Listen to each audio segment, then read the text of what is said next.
So yan guys, magandang hapon sa inyong lahat. So ngayon guys ay may hawak tayo na isang alambre.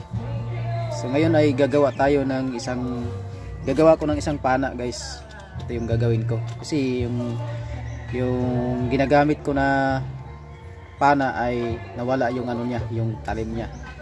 So ito yung gagawin ko, yung kapalit doon guys. So bago ko umpisa ng aking video na to ay nais kong i-shout out si Sir Papadong TV. Shout out sa iyo sir at magandang hapon sa iyo. So ngayon ay pagpatuloy ko na ang video na to at stay tuned lang kayo guys at gagawa ko ng pana. So kung bago ka pa lang sa aking YouTube channel, huwag mo kalimutan i-subscribe para lagi kang updated sa aking mga video. So stay tuned lang kayo guys at magandang hapon sa inyo lahat.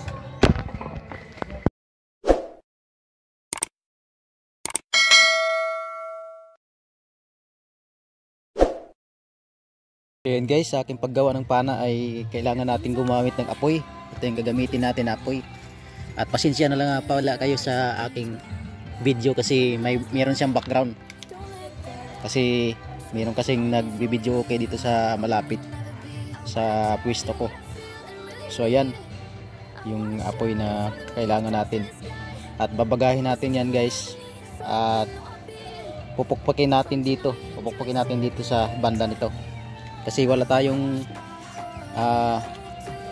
pagpipit-pitan ng bakal ng alambre. So dito natin siya sa barita pipit-pitin dito. At ito yung gagamitin natin guys, yung martilyo. Yan. Stay tuned lang kayo guys. At gagawin natin yan na pana guys.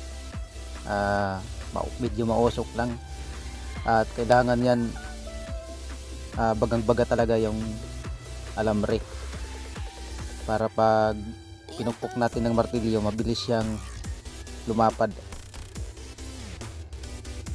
So yan na guys, baga na yung alambre kaya umpisa na natin yung pag ano sa kanya, pukpok. Yan.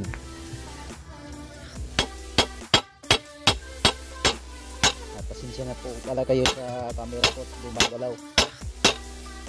Wala tayong cameraman. Unti-unti lang ang paggawa ko guys. Hindi pwedeng persihin.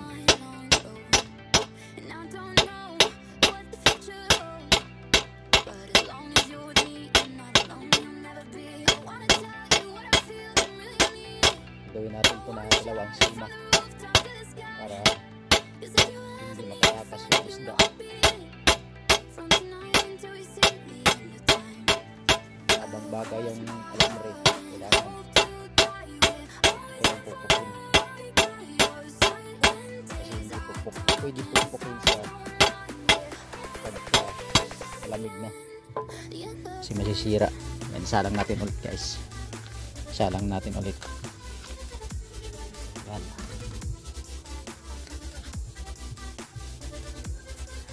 Ganyan lang ang paggawa ng pana guys. Kailangan bagahin lang siya bago pukpukin. Yan.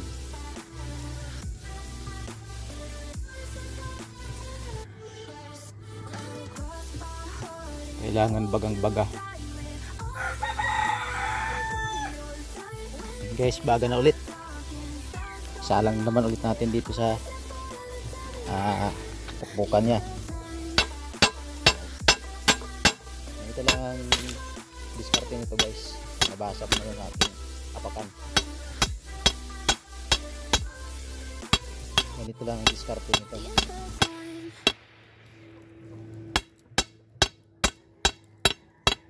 Para magawa tayo ng pana.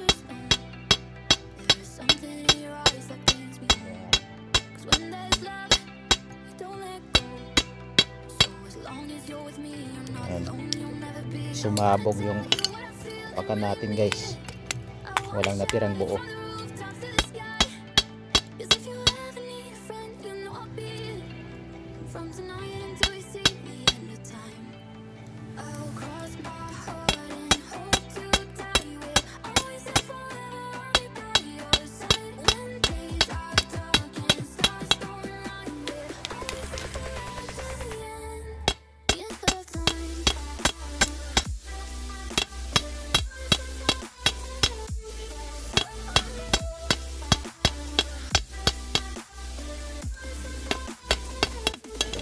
kunti pa.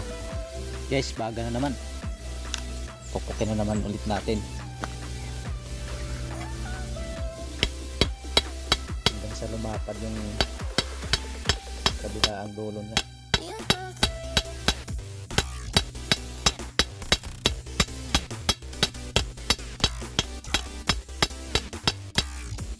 Simple lang guys yung paggawa talaga ng pana. Ganito lang ang paggawa sa kanila.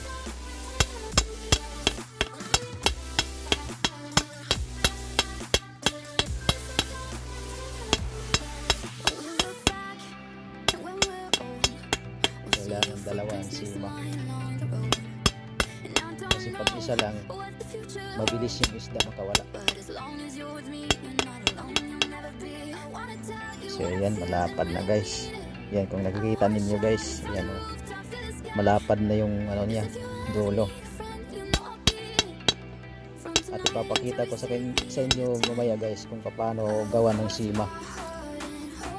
Yan, pwede na. So yung kabila naman ang babagahin ko. Ito, para sa sabitan. So yan, stitch lang kayo guys at babagahin ko rin ito kabila. At sa ating paggawa guys ay may nakalimutan tayo. So ayan, may nakalimutan tayo na gagawin, yung pagsasabitan pala ng guma. Hindi pwedeng kalimutan natin yun. So ayan, kailangan natin gawaan siya ng pagsasabitan ng guma.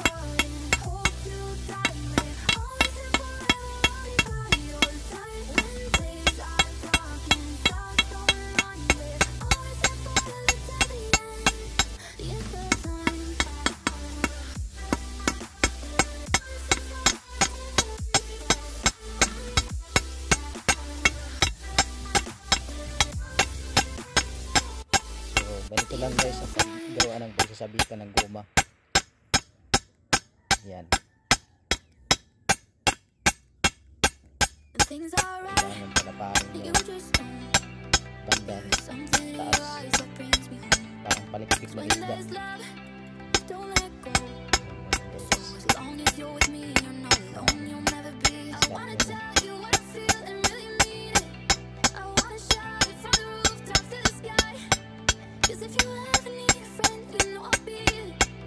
Kapag malapad na siya, yan, katulad niyan.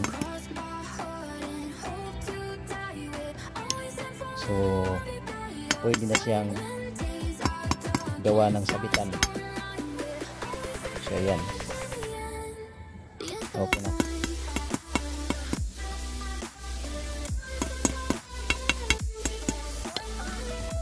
So yan na guys. So yan guys, ganito lang ang paggawa ng mano-mano na pana.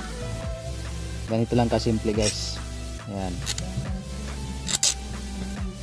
Kung wala kayong makina o automatic na panggawa, so napakasimple, lagarin ang bakal, yung pinakamabisang paraan. Yan. So ayun na nga guys, natapos na natin. Yan, nakalagay na siya.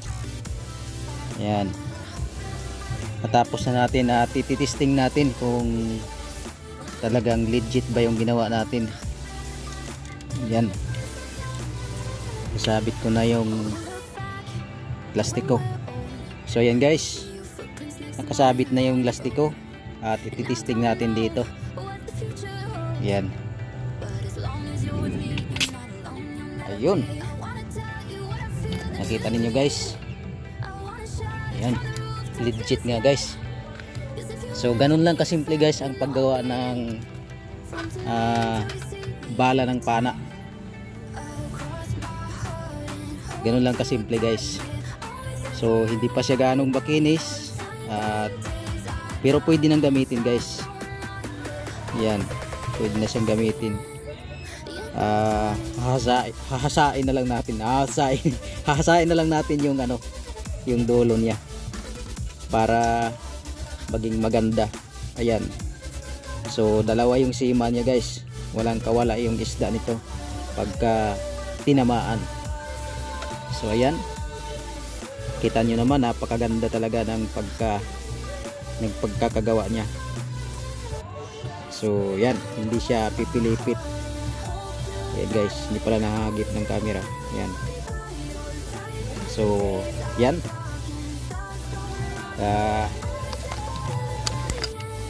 so yan guys, hanggang dito na lang ang vlog natin, at maraming salamat sa inyong panonood, at shout out sa aking 37 na subscribers dyan. Maraming salamat sa inyong pag-subscribe, at sa lahat ng hindi pa naka-subscribe sa aking YouTube channel, pagka makita ninyo ang aking video ay please like and subscribe sa aking mumunting channel para kunting tulong lang naman sa akin. At maraming salamat sa inyo lahat guys, at magandang hapon sa inyong lahat. Ingat po kayo.